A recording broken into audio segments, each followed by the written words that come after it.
some of the new products that are available on the market at the moment. Drew? Hello Evan, how are you? Good, buddy. Guys, so what we have on display is the Di2 digital gyro shifting system.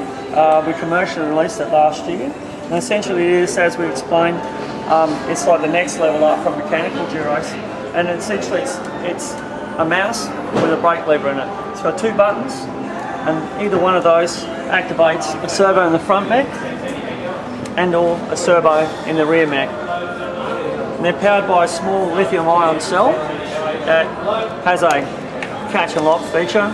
Just push the lever back and you have a pin.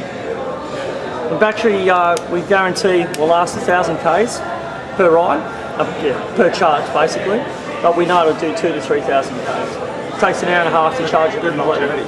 Yeah, absolutely. Doesn't matter what condition, or sometimes obviously some amount of heat or some amount of cold weather will affect how it works.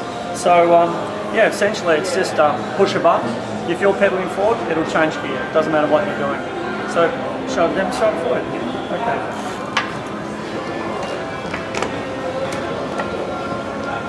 So as I said, 2 buttons on a mouse. Push one gear, one gear, one gear. That's it. The beautiful part about the system is that once it's been set and calibrated to a bike, it never goes out of tune. All you do is keep your chain clean, your battery charged up every 2,000 to 3,000 Ks, and your air in your tyres.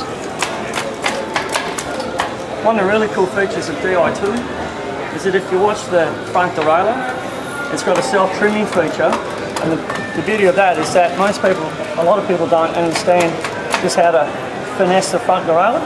Yep. So with this group set, if you're paying that sort of money, you want the thing to do it for you. So it trims itself. And that's the case for whether it's in the small or the big ring. It just trims. So the linkage between the controls and the derailleurs are wireless? No. We haven't released it as wireless. It does use a 5-pin electronics cable, and they just plug in the back. So it's basically like a USB system. You just plug and play, plug and play. But of course, we could make it wireless, but that would add to the expense and add to the weight and the complexity. And what we're doing at this point is just showing people how it works with the battery system. So it's just one step away from being mechanical, but really, if we'd released it with wireless, it would have been too much. You know, so my partner, my colleague in crime, Greg, and I, we've been doing these shows for about 18 months, just pushing Di2, get people on the bikes, get them to feel what it's like in a static situation, and then from there, you know, we can educate people and just get them to feel it, really. I mean, always positive. We have a thing called the GF factor. Basically, they'll be like this, click it a few times, come up and they'll smile from ear to ear, each and every time. So it's really, really simple. One of the nice things we like to do with the event is that we like to show and get women to try it, because a lot of girls, either the reach of the hand is too small or they're just not strong enough on a lot of levers. So with Di2, their hand actually doesn't move at all.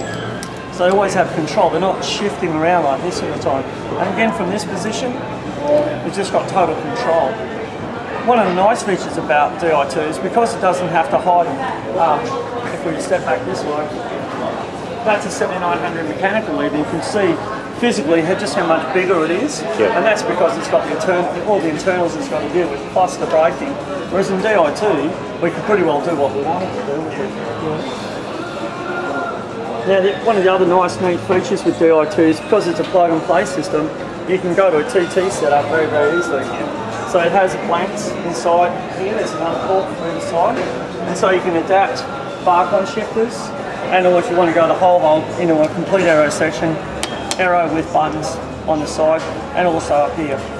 So the real benefit of that is obviously you've always got a position that you don't have to go out of, you always got control, and if you are jamming the bike, this is the beauty and the power of Di2, is that when you're racing across a false flat and you're out of the hook, so you don't have to step off the bike a bit to change gear, you just keep pushing button, it will do it. So again, if you're pedaling forward, it will change gear, no problem whatsoever. We're always careful when we're doing the shows is how long does the battery last and how do you know what's going on. So essentially you have that regime in the morning when you get up, going out for a ride, you check your tyres. With Di2, you just got one more step, is you hold one of the buttons in, and it gives you an indication. So their indications are full green, flashing green, full red, flashing red. So this top 25% of charge, then the second 25, third, and then the final 25. Yep. Now when in the flashing mode, and it gets to the last 10% of the charge, it shuts down the front mag, okay? And if you're in the big ring, that's where you're staying for the next 100k. Yep. And if you're in the small one, that's where you'll be, but you still got rear change, okay? Now, because we say 100k, because we guarantee 1,000 kilometers per charge with the cell, but we know we'll do 2 or 3. For example, when the Garmin boys rode the Duro last year, they charged the bikes at the start of the tour, they didn't touch them again. So and that's a pro level racing for 3 weeks. So it's just important that people understand that. And the other thing with the yoke here is it has another feature. So say if you bang the bike or you change wheels, you just hold the bottom button down, and that's in the basically it's a tune mode. So every time you touch one of these, it replicates a turn of the barrel adjuster of a rear derailleur.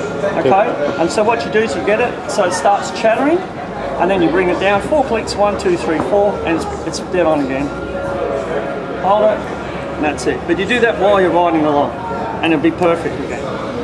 So once it's set, that's it.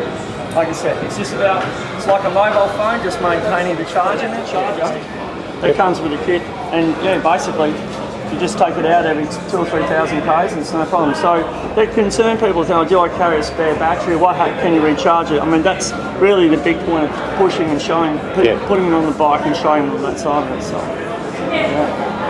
And obviously this is a retrofit kit too. So then when you go to a lot of the manufacturers, are now coming on board and they're internalising the kit. So this is one of the new Marina models for 010, and essentially you can see how the rear mech is all rear mech grounding is through the frame.